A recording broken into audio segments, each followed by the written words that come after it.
দেখো আমরা দুইটা প্রশ্ন লিখছি বোর্ডে। একটা বলছে একটি সেকেন্ড দোলকের, একটা কি সেকেন্ড দোলক, অর্থাৎ একটা সেকেন্ড দোলক আছে যার কম্পাঙ্ক কত। আর আমরা কম্পাঙ্ক নির্ণয়ের সূত্র জানি কি, F equal two 1/t, F equal two 1/t, যেখানে এফটা হলো কি কম্পাঙ্ক আর টি হলো কি আমাদের পর্যায়কাল। আর তুমি জানো যে সেকেন্ড দোলকের যে টি অর্থাৎ সেকেন্ড দোলকের যে পর্যায়কাল আমরা কি বলছিলাম যে 2 সেকেন্ড, সেকেন্ড দোলকের পর্যায়কাল কত 2 সেকেন্ড। তাহলে এর কম্পাঙ্ক কত হবে বলো তো? অতএব এর কম্পাঙ্ক হবে F equal to 1/2 equal to 0.5 hertz. কম্পাঙ্কের একক কত? কম্পাঙ্কের একক কত হচ্ছে হার্টস, অর্থাৎ প্রতি একক সময়ে ঘড়িটি যত সময় দিবে, ঠিক আছে, প্রতি একক সময় যেটা পর্যায়কাল সেটাই হচ্ছে কি আমাদের কম্পাঙ্ক। তাহলে কম্পাঙ্ক ইকাল টু কি 1/t, কম্পাঙ্ক ইকাল টু 1/t, ঠিক আছে, কম্পাঙ্ক ইকাল টু 1/t।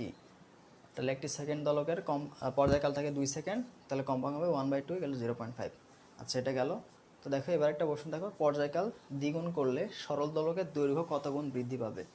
ঠিক আছে, একটা ইন্টারেস্টিং ব্যাপার।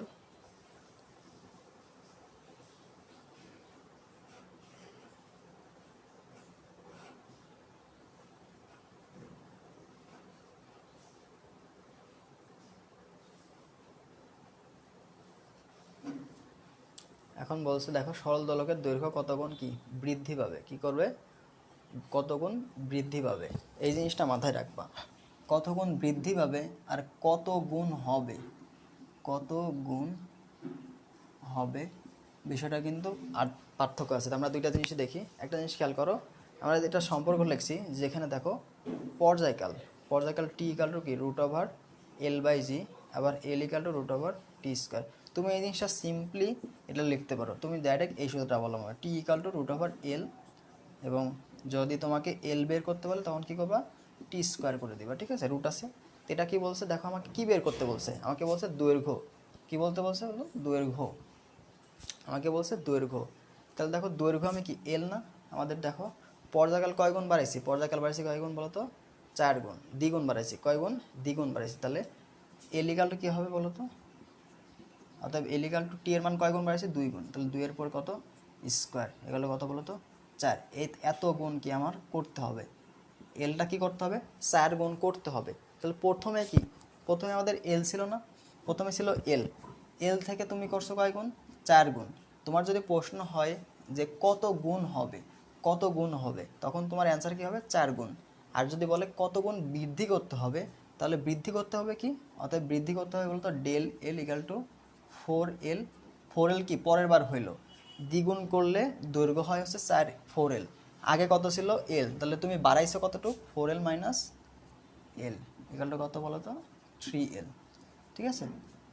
অর্থাৎ তোমাকে যদি, অর্থাৎ কত গুণ বৃদ্ধি করতে বলে, তাহলে তুমি কয় গুণ বৃদ্ধি করছো, 3 গুণ বৃদ্ধি করছো, কয় গুণ, 3 গুণ বৃদ্ধি করছো, 3 গুণ কি করছো, বৃদ্ধি করছো। আর যদি তোমাকে যদি বলে কত গুণ হবে, তখন কি তুমি ডাইরেক্ট লিখতে পারো কি 4 গুণ হবে, 4 গুণ হবে, ঠিক আছে। বিষয়টা বুঝতে পারছো? ডাইরেক্ট কি তুমি এই সূত্রটা বসাতে পারবে, এখানে জাস্ট কি হবে, এত গুণ, পাশে গুণ হবে, আর এটা কি হবে, এত গুণ, ঠিক আছে। তুমি এটা লিখতে পারো, এটার থেকে যে মানটা আসবে ওটা কি এত গুণ। তো টি ইকাল টু √L আর এল ইকাল টু কি T², এত গুণ, ঠিক আছে। যেহেতু আমাদের কী বের করতে বলছে, দৈর্ঘ্য বের করতে বলছে, আর আমার দৈর্ঘ্য সমান কি এল ইকাল টু জানি T², তাহলে টি কত গুণ বাড়াইছি, 2 গুণ বাড়াইছি। তো 2 এর মান বসাই দেবে এখানে, দেখো 4, তাহলে এল ইকাল টু কত, 4 গুণ হয়ে গেল, ঠিক আছে, এল ইকাল টু কত হয়ে গেল, 4 গুণ হয়ে গেল। বুঝতে পারছো বিষয়টা? আচ্ছা দেখো আমরা আরও কিছু করি, ম্যাথ করব, তাহলে আরও বিষয়টা ক্লিয়ার হবে।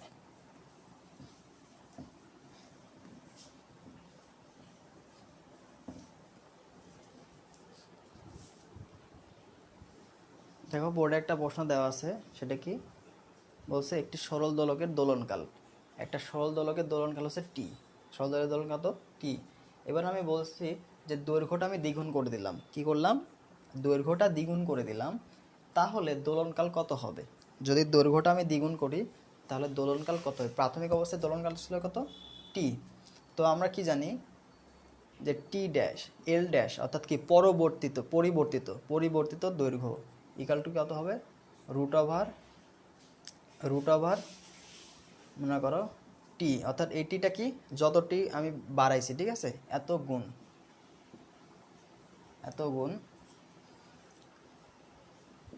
এবং যেটা টি আছে আমাদের কি টি ড্যাশ অর্থাৎ পরিবর্তিত পর্যায়কাল কত গুণ হবে, এটা তুমি তুমি প্রাথমিক অবস্থায় দিতে L dot equal to L into দিবা এল, এল দ্বারা বোঝাচ্ছে কি এল এর এত গুণ, ঠিক আছে।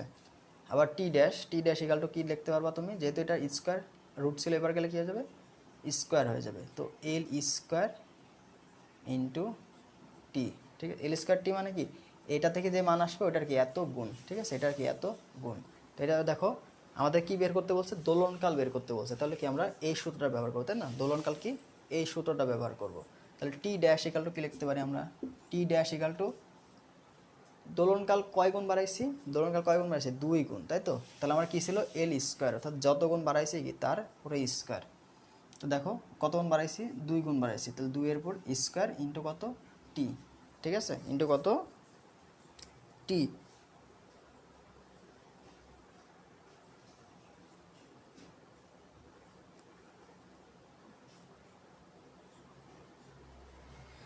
সরি আমাদের কি বের করতে বলছে এখানে, একটু ভুল, একটু ভুল হয়ে গেছে, সূত্রটা মিস্টেক হয়ে গেছে, অর্থাৎ এক্সচেঞ্জ জায়গার ভুল হয়ে গেছে। দেখো আমরা এখানে টি ইকাল টু রুট ওভার এল টি, ঠিক আছে, টি ড্যাশ এবং এল ড্যাশ ইকাল টু যদি এল করো এটা আমাদের কি বলতো রুট ওভার এল, এটা কি রুট ওভার এল, তাহলে এল ইকাল টু কী হবে বলতো L dash equal to T square into L, okay. এই দুইটা হচ্ছে সূত্র। তাহলে আমাদের যেহেতু টি ড্যাশ বের করতে হবে, তাহলে আমরা কি টি ড্যাশ বের করি, দেখো টি ড্যাশ ইকাল টু দৈর্ঘ্য কয় গুণ বাড়াইছো 2 গুণ বাড়াইছো, তাহলে এটা দেখো 2 গুণ বাড়াইছো এবং কি তার ভিতর কি রুট আছে, অবশ্যই কি রুট ইন্টু টি, ঠিক আছে। তাহলে কত গুণ হবে রুট ইন্টু টি, তাহলে টি এর কি রুট টু গুণ, কত গুণ রুট টু গুণ, অতএব পরিবর্তিত কি হবে পরিবর্তিত দোলনকাল রুট টু টি, ঠিক আছে, বুঝতে পারছো। তো এখানে তুমি যা কী করবা জাস্ট এই সূত্রটা বসাই দিবা, T dash equal to root L, root L বলতে কি যত গুণ বাড়াইছো ওইটা রুটের ভিতর ইন্টু টি, অর্থাৎ আগের তুলনায় আগের সাথে কম্পেয়ার করছে যে আগের কত গুণ হবে, এজন্য কি আমি আগের একটা মান টি বসাই নিছি আর পরবর্তী মানটাকে টি ড্যাশ, এখানেও same L dash equal to T square L, অর্থাৎ টি যত গুণ বাড়াইছো তারপর হোল স্কোয়ার ইন্টু আগের যে এল তার সাথে কম্পেয়ার করছে এজন্য কি অত গুণ, ঠিক আছে।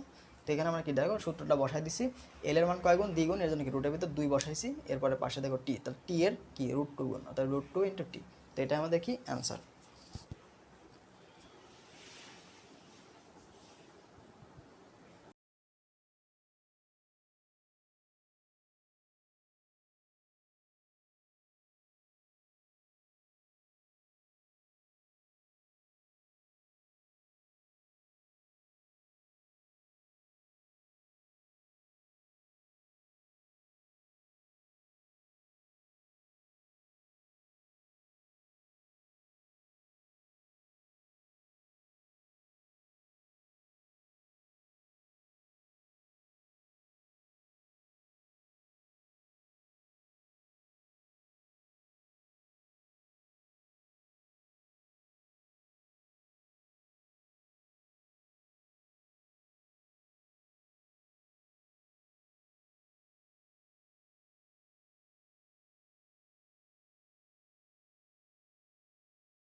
দেখো বোর্ডে একটা প্রশ্ন দেওয়া আছে যে একটি সরল দোলকের দোলনকাল 50% বৃদ্ধি করলে এর কার্যকরী দৈর্ঘ্য কত গুণ বাড়াতে হবে।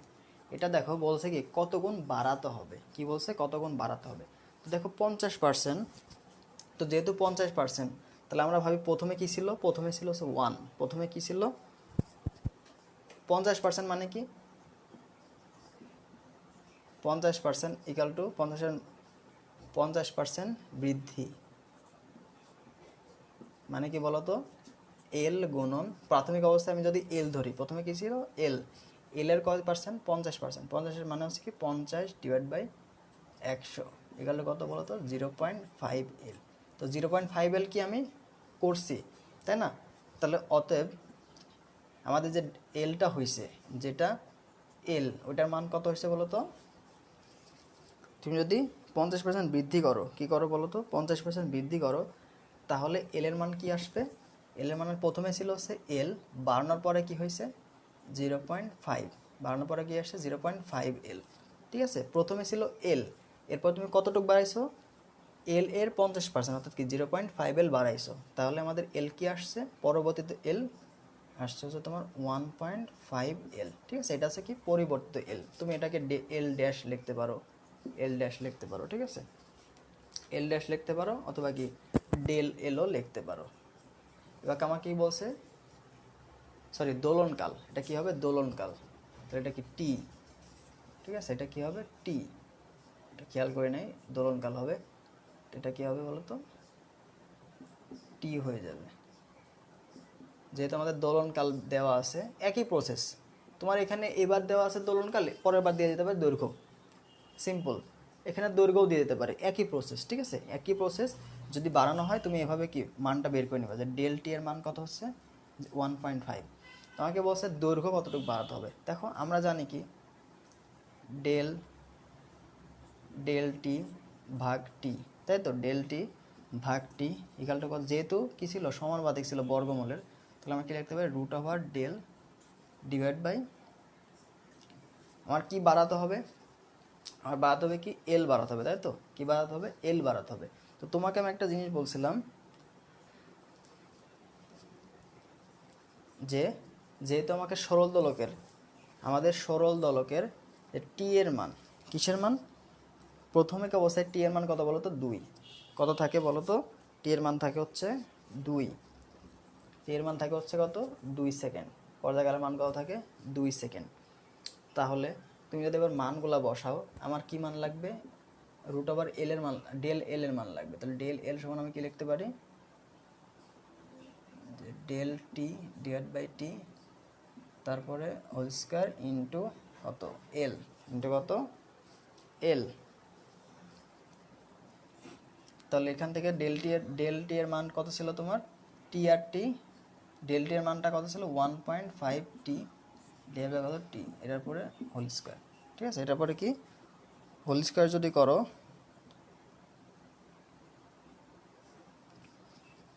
এবার যদি হোল স্কয়ার করো ইন্টু এল, ঠিক আছে, তাহলে দেখো কি আসে। এই যে টি আর এই যে টি কি হলো বলো তো? কেটে গেল। টি আর টি কত হলো? কেটে গেল। তাহলে থাকলো কি 1.5 এর পরে স্কয়ার ইন্টু এল, অর্থাৎ ডেল এল এর মান কত? 1.5 এর পর স্কয়ার মানে কত বলতো? 15 পর স্কয়ার মানে কি 225। যেহেতু একটা 1 দশমিক পর স্কয়ার আছে, তাহলে কি 2 দশমিক পর হবে 2.25। 2 পয়েন্ট কত? 2 পয়েন্ট, যেহেতু 225, তাই না? এখানে কত বলো তো? 2.5। কত হলো? 2.5।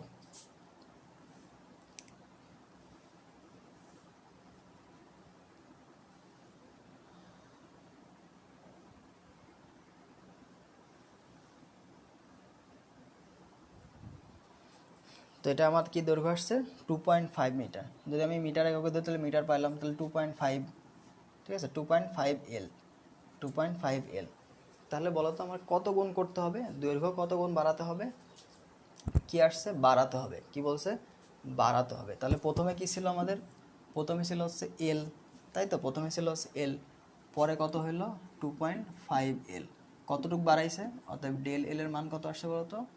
ডেল এল এর যে মান, এখানে ডেল এল যে একটা পরিবর্তন হয়েছে, এখানে আমরা কি পরবর্তীতে কত গুণ হয়েছে, কত গুণ হয়েছে, এবার কতটুকু বাড়াতে হবে? বাড়াতে হবে, বাড়াতে হবে 2.5 মাইনাস 1। এখানে কত বলতো? 1.5। তাহলে কি 1.5 গুণ কি আমাদের বাড়াতে হবে? 1.5 গুণ কি করবে? 1.5 গুণ কি আমরা বাড়াবো। ঠিক আছে, যদি তোমাকে বলে কত গুণ হবে, তখন কি উত্তর হবে? 2.5 এল। আর যদি বলে কত গুণ বাড়াতে হবে, সেক্ষেত্রে কি 1.5 এল।